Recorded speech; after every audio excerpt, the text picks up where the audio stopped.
We're back now with the latest expansion of self-driving taxis. Amazon's robotaxi hitting the roads in cities like Las Vegas and San Francisco, Austin and Miami. But there's a twist. This car can't put pedal to the metal because there are no pedals. It's called Zoox, and it's the toaster-shaped taxi of the future. You're looking at it right now. This is what it looks like. It's one of the first self-driving cars approved to drive commercially without a steering wheel or a dashboard. For more on the rollout, I want to bring in our chief tech correspondent, Joanna Stern. Joanna, always great to see you. You've ridden in one of these, so what did you think? Well, look, have you ever been in a Waymo, Tom? Yeah.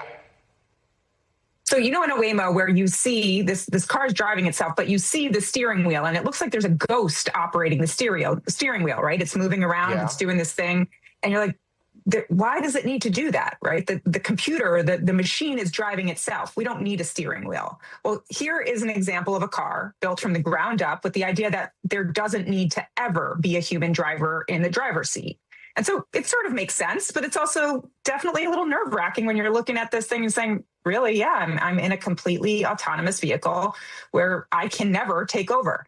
And Zoox didn't fully get the green light to travel anywhere. There are some restrictions with these, right? There are definitely restrictions on these, and it's taken them a while to literally get on the road. They've been testing for a while in San Francisco and Las Vegas. They did a bigger rollout in Las Vegas this month, and they are pretty far behind when you look their competitor. They are pretty far behind Waymo, which is their leading competitor, owned by Alphabet, Google. Zoox is owned by Amazon. And now we have Zoox with just 100 vehicles on the road right now. Yeah. Does Amazon have a chance of sort of competing? Because, as you mentioned, Waymo is so competitive and they have so much of the market. Look, it's Amazon. I wouldn't count them out. They've got a huge infrastructure that they can build around, right? Given that Amazon vehicles really know these roads, and also given the fact that they have been working on this for quite a long time, but they are coming at this a little bit later. And it is, again, very important to look at where they're rolling out. They're rolling out right now in Las Vegas, in cities where there isn't a lot of precipitation or there isn't a lot of winter type of precipitation. So this is where these vehicles start to roll out before they can start to roll out in more complicated areas. That is very interesting that you point that out. Are we getting to a point where we will soon be hearing more about Zoox and Waymo than Uber and Lyft?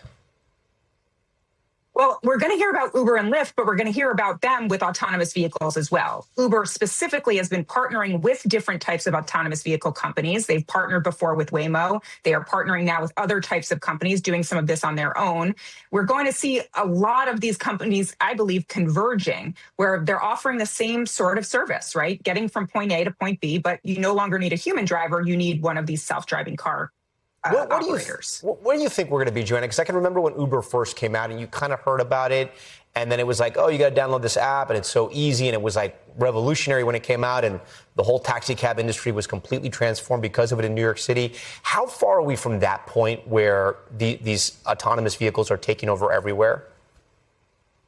I think we're still a number of years out. We need the regulation to also catch up. This is a kind of a patchwork of situations right now. Some states allowing this, some states not. Some being, obviously, as I mentioned too before, the weather situation. So before we step into any city, you get off that airplane and you are able to get a Waymo or a Zoox in any state, it's going to be quite a bit of time. But I do want to say, I show up now in Los Angeles, San Francisco, and I'm immediately opening that Waymo app because I prefer being in a Waymo versus a human Uber driver in many situations now. And it's sort of second nature, and it is working really well. Joanna, you have a lot more experience than probably most of our viewers on this. Just before you go, explain why is it now so sort of natural for you to get that Waymo? What do you like so much about the experience versus the Uber?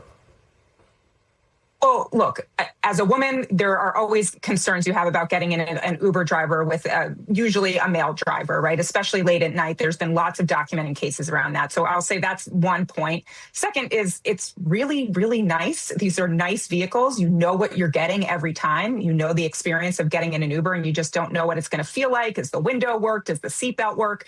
There is a really good standard of quality here across these vehicles. And I would say just generally, you have a more sense of privacy. You want to talk on the phone, you go to sleep in the back of the car. You really do start to trust these vehicles where you do feel comfortable taking a nap in the back. Joanna Stern, great to have you. We always love your perspective. Thanks for being here. We thank you for watching. And remember, stay updated on breaking news and top stories on the NBC News app or watch live on our YouTube channel.